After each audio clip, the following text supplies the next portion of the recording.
प्रेक्षकांचं पुन्हा एकदा स्वागत. जातनिहाय जनगणनेच्या निमित्तानं संपूर्ण देशामध्ये ओबीसी प्रवर्गामध्ये मोठ्या प्रमाणात अस्वस्थता आणि त्या संदर्भात चर्चा विनिमय सुरू आहे. या जातनिहाय जनगणनेचं आश्वासन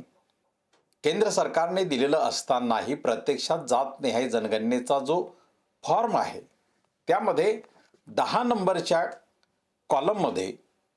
ज्या प्रवर्गांचा उल्लेख आहे त्यामध्ये एस-सी एस-टी प्रवर्गांचा उल्लेख असला तरी ओबीसी प्रवर्गाचा उल्लेख नाही आणि त्यामुळे त्यांच्या जातीच्या संदर्भातला जनगणनेचाही प्रश्न या ठिकाणी कायम आहे तसाच आहे. मात्र हा केवळ ओबीसींसाठीच हा प्रश्न निर्माण झालाय असा नाही, तर हा प्रत्यक्षामध्ये एस-सी एस-टी आणि एन-टी या जात समूहांसाठी देखील निर्माण झाला आहे. याचं कारण 2011 ते 14च्या दरम्यान मनमोहन सिंग सरकार यांच्या काळामध्ये जी केंद्र सरकारने सामाजिक सर्वेक्षणाच्या अनुषंगानं जातनिहाय जनगणना करण्याचा प्रयत्न केला होता, त्यामध्ये ओपन एंडेड ही पद्धत स्वीकारली गेली होती आणि ह्या ओपन कास्ट एंडेड पद्धतीमध्ये जात ही व्यक्तीने सांगावी आणि व्यक्तीने सांगण्याची मुभा दिल्यामुळे जी काही सरकारने ठरवलेली किंवा संविधानाने ठरवलेली जी जातनिहाय यादी आहे त्या यादीनुसार तो निकष न लावता व्यक्तीला या ठिकाणी आपली जात सांगण्याचा मुभा दिल्यामुळे ती जात कोणत्या प्रवर्गात आहे, त्या जातीचं प्रत्यक्ष नाव काय आहे, त्या जातीचं स्थानिक नाव काय आहे असा कुठलाही त्यामध्ये भेद न केल्यामुळे किंवा तसं वर्गीकरण न केल्यामुळे 2011 ते 14च्या दरम्यान ज्या सामाजिक सर्वेक्षणामध्ये मुख्यतः चुका झाल्या त्या म्हणजे 46 लाखपेक्षा अधिक जातींची नावं यामध्ये समाविष्ट झाली होती. आता ही 46 लाख जातींची नावं नेमकी का आली तरी व्यक्तीला, आता भारताचं वास्तव जर आपण पाहिलं तर भारताच्या वास्तवामध्ये जात 2 जाती जर वगळल्या, प्रामुख्यानं ब्राह्मण आणि चांभार या 2 जाती जर वगळल्या तर या देशातली कोणतीही जात ही अखिल भारतीय पातळीवर एकच जात समूह म्हणून ओळखली जात नाही. आता उदाहरणार्थ आपण या संदर्भात एक उदाहरण घ्यायचं असलं, एस-सी जातींमधलं जर आपल्याला उदाहरण घ्यायचं असलं तर महाराष्ट्रामध्ये असणारी महार ही जात उत्तर प्रदेशामध्ये आपल्याला दिसत नाही आणि त्यामुळे या जातीच्या संदर्भात तिथं समकक्ष जात कोणती आहे, जर उत्तर प्रदेशामधल्या एखाद्या एस-सी माणसाने तिथं जात सांगितली तर ती जात इथं कोणत्या जातीशी समकक्ष आहे हा जसा स्पष्ट उल्लेख होत नाही आणि त्यामुळे जी 2011-14च्या दरम्यान झालेल्या सामाजिक गणनेच्या आधाराने जी चूक झाली ती चूक आता एस-सी एस-टी आणि एन-टी या प्रवर्गांच्या संदर्भातही निर्माण होण्याचा धोका आता समोर आलेला आहे. जर जातीचा उल्लेख म्हणजे अनेक जण आता महाराष्ट्रामध्ये जातींमध्ये उपजाती असतात. आता आपण पाहतो की एस-सी समुदायामध्ये आणि खास करून महार या कम्युनिटीमध्ये जरी आपण पाहिलं तर विदर्भामध्ये, मराठवाड्यामध्ये, वेगवेगळ्या कोकणामध्ये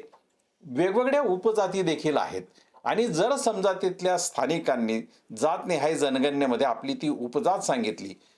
तर प्रवर्गाकडे जो गणक आहे, जो जातनिहाय गणक त्या ठिकाणी जाणार आहे त्याच्याकडे अशी कुठली यादी नाही, कुठलाही उल्लेख नाही आणि त्यामुळे ती जात कोणत्या प्रवर्गात येते, ती उपजात कोणत्या प्रवर्गात येते या संदर्भात कोणताही क्रायटेरिया त्या गणकाकडे नसल्यामुळे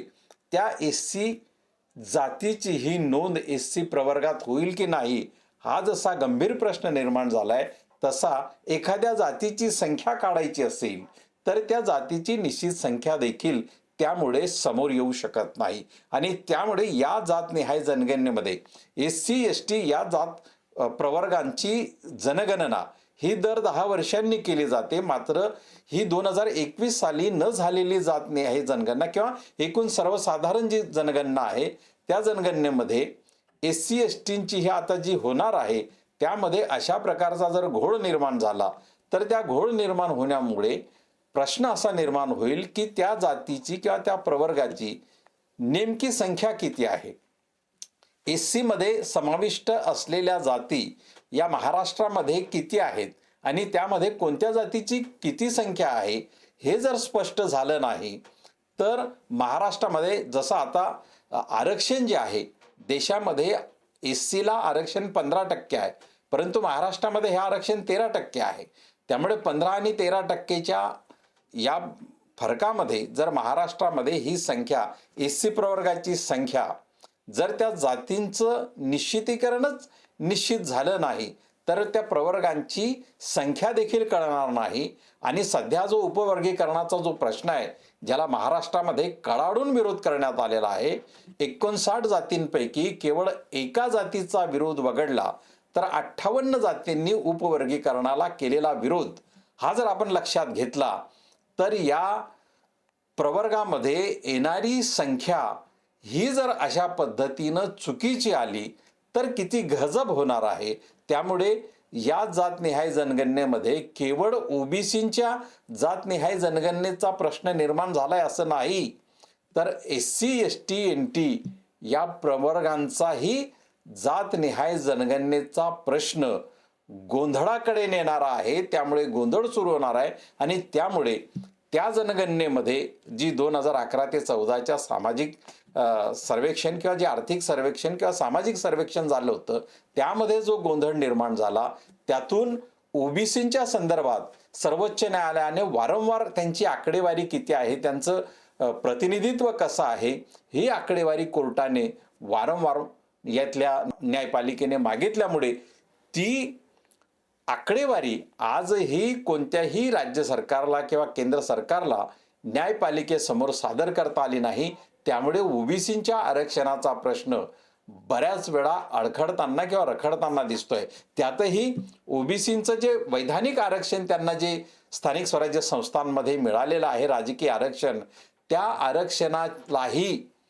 जी आकडेवारी न्यायालयाने मागवलेली आहे ती आकडेवारी सरकारकडे उपलब्ध नसल्यामुळे त्यांचं वैधानिक स्वरूपाचं जे राजकीय आरक्षण आहे ओबीसींचं ते देखील धोक्यात आलेलं आहे. कारण ते धोक्यातच आहे. मात्र एससींचं ही जर संख्येची प्रवर्ग न्याय संख्येची आणि जात न्याय संख्येची जर अशी गडबड झाली तर त्याचा परिणाम हा राजकीय आरक्षणावर तर होईलच, पण त्याचबरोबर नोकरी आणि शिक्षणातल्या आरक्षणावरही होण्याचा धोका आहे. आणि म्हणून महाराष्ट्र जो ॲव्हरेज किंवा सरासरी जे आरक्षण आहे SC समुदायाला देशभरामध्ये 15% आणि आज कदाचित यांची लोकसंख्या वाढून ती 16, 17, 18% झालेली असावी, परंतु ही जर लोकसंख्या व्यवस्थितपणे जर आली नाही तर या प्रवर्गाची संख्या आणि जातींची संख्या, प्रवर्गाची संख्या कमी होईल आणि जातींची संख्या प्रचंड वाढेल. कारण जात ही पोटजात, उपजात आणि प्रादेशिक आणि त्या विभागानुसार त्या ठिकाणी त्या जातीला काय म्हटलं जातं त्या शब्दातही सांगितले जाईल. त्यामुळे जातनिहाय जनगणनेमध्ये ओबीसींनाच नव्हे तर अनुसूचित जातीच्या प्रवर्गातील जातींनाही धोका निर्माण झालेला आहे. आणि जर या धोक्यावर गंभीर चिंतन आणि गंभीरपणे SC समुदायानेही या संदर्भात सरकारकडे स्पष्टीकरण मागितलं नाही तर येणाऱ्या काळामध्ये जातनिहाय जनगणनेमध्ये जी SC आणि STंची हक्काची आहे तिच्यामध्ये गोंधळ निर्माण होईल आणि कदाचित तो वर्तमान केंद्र सरकार किंवा वर्तमान सत्तेमध्ये असणाऱ्या समूहासाठी, पक्षासाठी किंवा त्यांच्या सामाजिक संघटनांसाठी तो उपकृत ठरेल. कारण असा गोंधळ निर्माण झाला तर राजकीय आरक्षण कमी करणं हे त्यांना शक्य होईल आणि राजकीय आरक्षणातून गच्छंती कदाचित यामुळे हा धोका निर्माण होण्याची मोठी शक्यता आहे. त्यामुळे या जातनिहाय जनगणनेला जी ओपन एंडेड ठरवलेली आहे, ठेवली गेली आहे त्यावर वेळीच लक्ष देणं गरजेचं आहे. अन्यथा 2011 ते 14च्या दरम्यान मनमोहन सिंग सरकारने जो ओबीसींचा जनगणना करण्याचा जो मनोदय केलेला होता आणि त्यासाठी जे सर्वेक्षण झालं होतं त्यामध्ये जी आकडेवारी आली त्या आकडेवारीमध्ये जो गोंधळ निर्माण झाला तोच गोंधळ